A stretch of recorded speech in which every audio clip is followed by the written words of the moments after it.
Hello, hello. How are you, Sophia? I'm doing good. How are you? I'm good. My name is Rashaud, but we've never met, unfortunately, but it's great to finally talk to you. You too. I have to say, what I admire about you in doing research about you, what I admire the most is your work ethic. I can only imagine how much busier your 2020 would have been had there not been a pandemic. You know what I mean? You had the movie Songbird and Feel the Beat. You dropped a couple of singles. Do you think that working that hard or even just working was your way to kind of escape the pandemic, or it was just like, hey, I'm a workaholic. I like to work. I like to be out there. Absolutely. I think there's both. I do love working, and also it's such a privilege when I get to do what I love for work, and sometimes it doesn't even feel like work, but at the same time, it was my escape 1,000%. I feel like I get busier and busier every day, and it's a blessing because it's just makes it easier to cope with everything, if that makes any sense. Absolutely, Yeah. absolutely. Was there something that you learned to do or you learned about yourself during that pandemic last year? Yeah, I mean, I didn't learn to do anything exciting. I always get asked that question. I know I did not learn how to bake or make banana bread. I'm not talented in that sense. Neither did But I I, so think no worries. good. But I think the pandemic really forced us all to kind of take a second and look into ourselves, and learned a lot about myself. A lot of growing pains that I think resulted in something really beautiful. And I think we learn about our strengths. And I think the most important thing that I learned, something that my mom has told me for forever, but I think it took on a whole new meaning during the pandemic. And it's that happiness is a choice that we make every day. Wow. So even in the middle of it all, of all the darkness and everything that was going on, to choose to be happy in the morning, to wake up and make that choice is something really powerful and truly life-changing.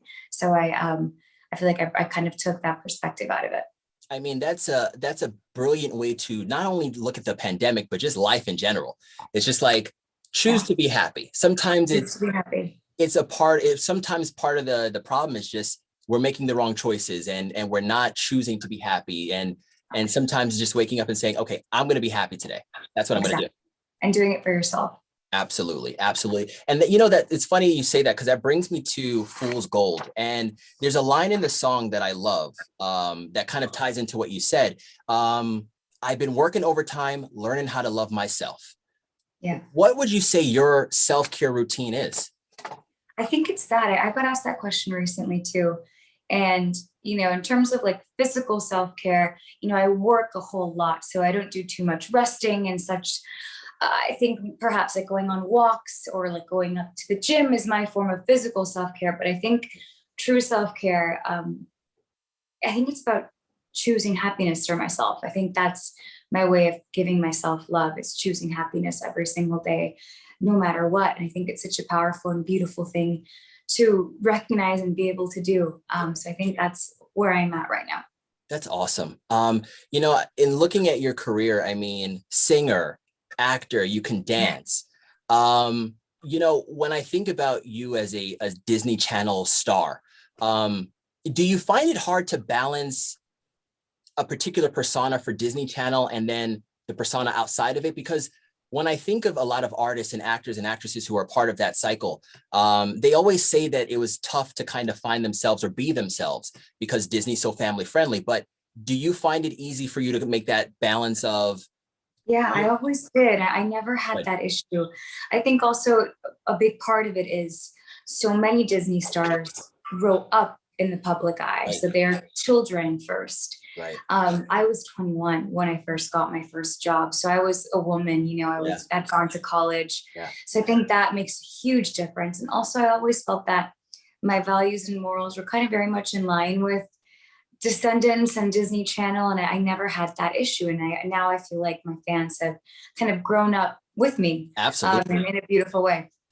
It's isn't it amazing that It like is. you've had such a career already that Thank you. you have these fans that are growing up with you. I mean, if you're Yeah. watching Descendants, you're a bit younger and so much time has Yep. passed from that. It's like, wow, Sophia Carson, like my big Yeah. sister. It's so cool because I feel like in the very beginning, most girls would ask, "Are you Evie? Are you Evie?" And Oh, then over the years, it's transitioned to Sophia Carson, or like yeah, instead of wearing Evie merch, they're wearing Sophia Carson merch, and it's yeah. so cool to see that. That's amazing. Yeah, Speaking of acting, you keep working with the stars of Riverdale. I know. How funny is that? I mean, KJ Affa in Songbird, and then Up next, Charles Melton in the new movie Purple Hearts, which I believe you're filming soon. Yeah, this summer. What drew you to that movie? Actually, it came to me. I was shooting Pretty Little Liars. Ah. Oh my gosh, 3 years ago. How time flies. And my director, Liz Allen, who's incredible, it was around Christmas time, and she goes, I brought you a Christmas gift. And she gave me the script. And I read it, and I immediately fell in love with it. And she said, let's do it. So we brought on Alloy, which is Warner Brothers, and we've been developing the script ever since. We got in a new writer and kind of rewrote quite a lot of it, and then pitched the script, and it's officially being produced, and I'm producer as well, and I'll also be starring in it, and also take part in writing the soundtrack for the movie, which is really exciting. And we're in pre-production right now, and we start shooting this summer. You know, when I saw that you were writing the soundtrack and going to perform, you know, some of those songs, I thought, how dope is that to be a part of a soundtrack? Yeah, I mean, it's incredible. Is that overwhelming for you? It hasn't been yet. Okay. Because we're about to start, so maybe ask me in a month and I'll be like, yes. I think it's exciting because I think, you know, even when I write stuff for myself, I've always kind of made up movies in my head, if that makes sense. Like I've always loved making up stories in my head and writing about them. So I think it'll be cool to do that for this character. And also you always find a piece of yourself in the character too. So I'll find a piece of myself in this music. Where do you start with? I know you said you haven't started yet, but where do you start with writing a soundtrack? I mean, that's a lot of songs. And well, I'm learning now. Okay. You bring on a musical director of the film, and then you start picking songwriters who you want to write with you, and producers. So we've been meeting with, you know, who would be the core team. You start with what you want her sound to sound like, which I always had very clear from the beginning, and you kind of put together the team of who you think would help bring that to life. Oh, that's amazing. I mean, it sounds like a daunting task, but it also sounds very, like it would be very rewarding and very fulfilling. Yeah, to say, I think so. And I think it'll also probably help me even come closer and get to know the character even more, you know? Absolutely. Yeah. Are there any other movies that we might be reading about down the pipeline that you just signed on to? Possibly. I have nothing I can disclose, but possibly. Awesome. So let's talk about Fool's Gold. And you say that you're sharing your story in this song. Is there a particular relationship that you're drawing this from, or is this over the course of a couple of, you know, different experiences? Where's the basis for this song? So I look at it more in the bigger picture of the wider story, and this song is the beginning of it. So when I refer to the story, it's kind of a bigger picture, and it is inspired in a couple of personal relationships, as well as the relationships of people closest to me. For instance, my sister, my best friend.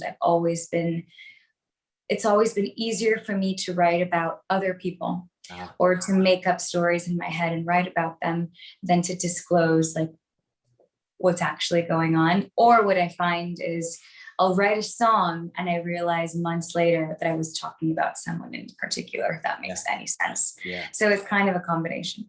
Is it scary for you to be so open, to put yourself out there in your music? Like, you know, for some reason it's not. Whenever I get asked, like, I don't answer any personal questions because that to me is scary. Yeah. But in the music, for some reason, it's like the one place where it just feels safe. Wow. Yeah. Wow. And I imagine that your fans and the people listening to your music would say the same thing, that there is a comfort level with your music. I hope so. That's all I want. Yeah. For them to feel comforted and loved and heard. What do you hope that they take away from Fool's Gold? So from Fool's Gold, the reason I wanted to start off this era with this record is because when I heard the final master version, it was in the middle of the pandemic, and I always listen to my records in the car and I blast them on the speaker, and I always listen to them while listening to the radio so I can kind of compare how it sounds. And the song made me feel happy for 3 minutes. And in the middle of such darkness and such uncertainty, something just clicked, and I was like, that's what I have to release into the world. 3 minutes of happiness. We have to start off with this song. Right. So I hope that people feel happy when they hear this record, and that they feel transported for 3 minutes and forget about anything that's happening. I mean, I think you've accomplished that goal, because every time I hear it, I do feel like it's you know what, there's an escape. Yeah, I'm focused exactly. on the song and everything's good. Thank you so much. I Um, appreciate that. absolutely. And so you've released a number of singles, but still no EP or album. And I'm going to ask the question that I know fellow fans want to know. When are we getting an album or a body of work, a complete body of work from you, Sofia? I think at this point they just laugh at my answer because I give the most evasive answer.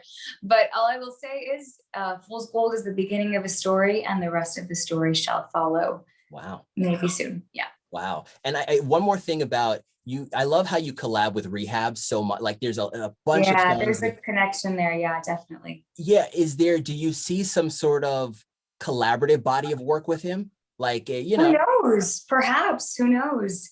I would definitely love to do that. Absolutely. wow. Yeah. I mean, there's so much more that I know that you're going to do in your career. And it's just exciting to, Thank you. because playing your records and playing Fool's Gold now on B98.5 and you see the growth and you see that there's so much there and it's like this is amazing and Thank you. to see your acting on the screen also is also great. What would you pick, singing or acting? It's so tough and I can't pick.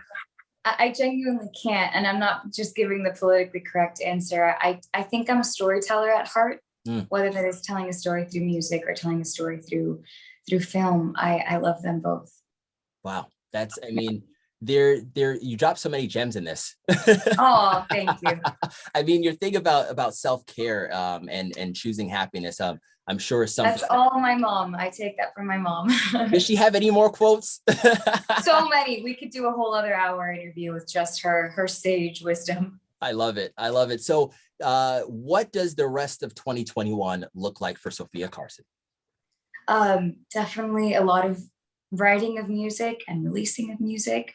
This summer I shall be shooting a movie, which is really exciting, and then back into music, and then perhaps another project. So just more of doing what I love, and hopefully when things start to open up again, I'd like to travel again with UNICEF and go on my field trips. So yeah, looking forward to the future.